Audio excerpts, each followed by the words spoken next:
Welcome to Luca and Miguel. Enjoy the video. You start by confirming compatibility.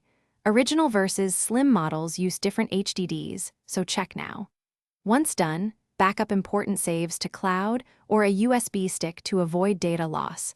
This protects profiles and achievements. Make sure the transfer cable is at hand and both consoles are on a stable surface.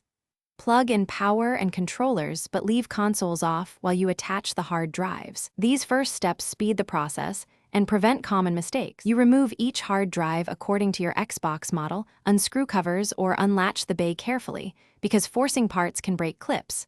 Once both drives are accessible, plug the transfer cable into each HDD slot. You should feel a firm click when seated correctly. Power on the source console first, then navigate. Settings, System, Storage, and choose Transfer.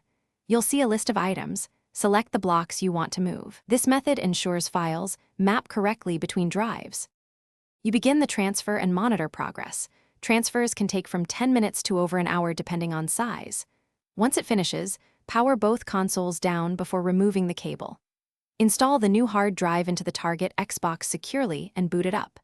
Then validate profiles, save files, game installs, and DLC by checking storage and signing into your account.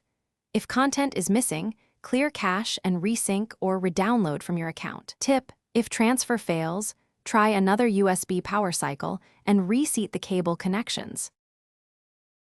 Thanks for watching and please subscribe. It's the best investment you'll ever make.